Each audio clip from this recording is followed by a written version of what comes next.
pessoal, eu sei que você entendeu até aqui, mas agora nós precisamos elencar os elementos que propiciaram ali um terreno fértil para o florescimento, para o surgimento da filosofia, havendo essa transição do mitos ao logos.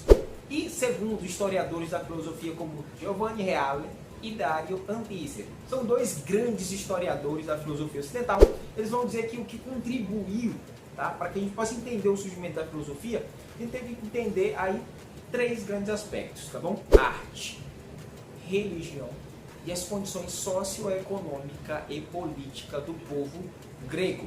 Vamos ver cada uma delas com calma e aí a gente mata essa aula e a gente volta com os pré-socráticos.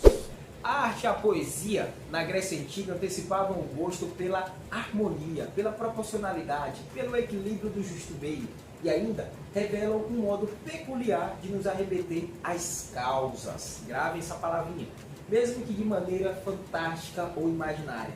Podemos dizer que a filosofia é herdeira dessa busca da harmonia, do equilíbrio e da busca por causas. Vem aqui comigo na tela, pessoal, olha só, é muito simples. Quando nós falamos de arte, de poesia grega, nós estamos falando desse cara aqui, ó. Também desse cara aqui, Homero. Homero, tá? Na Ilíada. Nessas poesias havia o quê? Havia a busca pela harmonia, pela proporcionalidade, pelo equilíbrio, mas sobretudo a busca pelas causas. O que a filosofia faz? Ela busca as causas. No entanto, o mito trazia resposta às causas, ao origem do universo, etc., de maneira fantasiosa. A filosofia vai procurar essa harmonia, esse justo meio, esse equilíbrio, essa proporcionalidade, agora de uma forma lógica, racional, deixando de lado as explicações míticas, ok? A religião pública abriu o horizonte naturalista que, a partir de um paradigma racional mais elaborado e reflexivo, seria largamente explorado pela filosofia. Ou seja, pessoal, parte da concepção naturalista, ou seja, o que seria uma religião naturalista? É o entendimento de que existe uma ordem natural e que essa ordem natural é tudo que existe e que ninguém, nem mesmo uma divindade, pode agir diferente dessa ordem natural. E é justamente essa concepção da religião naturalista que vai plasmar no grande período da história da filosofia, que é os pré-socráticos, ou os filósofos da physis. São aqueles filósofos que vai tirar o aspecto mítico ali das religiões naturalistas, da mitologia, e vai ficar apenas com o aspecto natural, né? Natural, physis, tá?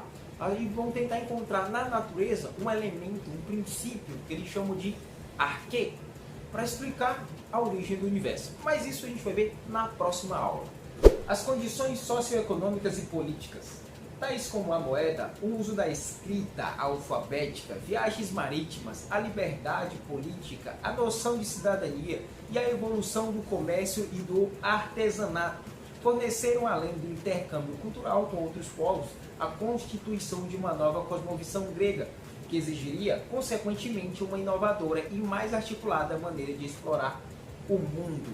Ou seja, deliberadores, todos esses elementos, a arte, a poesia, a religião naturalista dos gregos, né, as condições políticas, socioeconômicas, todos esses elementos deixaram o terreno fértil, bem aguadinho, sabe? Você vai plantar, você agua ali a terra, você ara ela, deixa lá, né, bem bonitinho, coloca a semente e ela frutifica.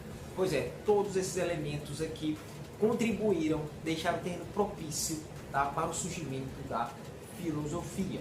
Isso fez com que a filosofia paulatinamente fosse superando a racionalidade pré-reflexiva dos mitos e trazendo à tona a racionalidade filosófica, o pensamento racional filosófico, lógico, ordenado, coeso, tá? Pautado simplesmente em uma explicação racional. A filosofia, ao nascer, ela é essencialmente ou eminentemente cosmológica, ou seja, é uma explicação racional do universo.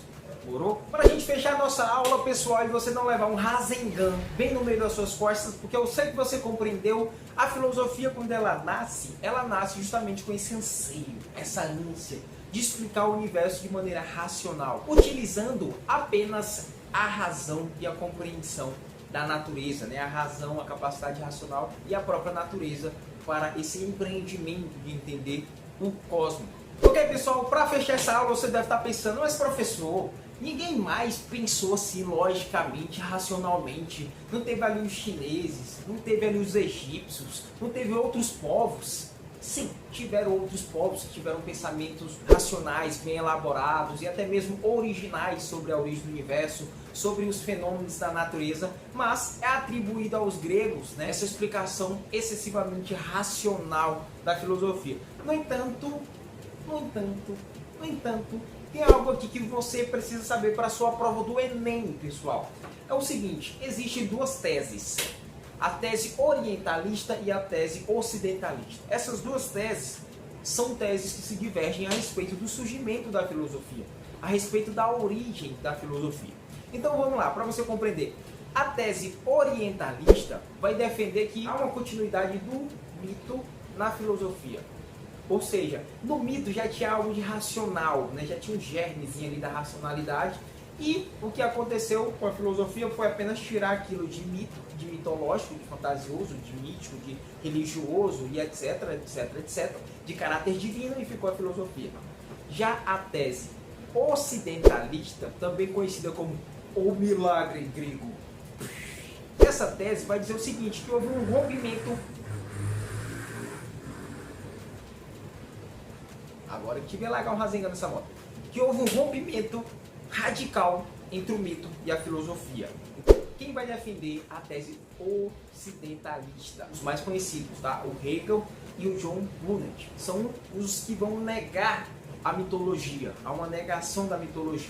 E quem vai defender a continuidade ali do mito na filosofia é um filósofo ou um pensador, escritor chamado Comfort. Então, há essas duas teses, tá? A tese orientalista, que plasma com a tese de continuidade do mito na filosofia, e há a tese ocidentalista, que é o rompimento radical, que casa com a tese de descontinuidade do mito na filosofia. Ok, pessoal? Então, essa foi a aula. Agora me diz uma coisa, você entendeu ou não entendeu? Eu sei que você entendeu, pessoal. Então, muito obrigado por assistir essa aula até o final. Compartilhe essa aula se você gostou. Deixa aqui nos comentários se você já conhecia o que era mitos, o que era cosmogonia, teogonia, cosmologia, logos, tá? O que são os períodos da filosofia aí, o pré-socrático, a gente vai ver na próxima aula. Então, pessoal, dá uma moral aí pra gente, curte, compartilha com o seu colega que vai fazer o Enem, tá bom? Nós estamos juntos aqui, nós estamos juntos. Mas se você não curtir e não compartilhar, não tem problema não.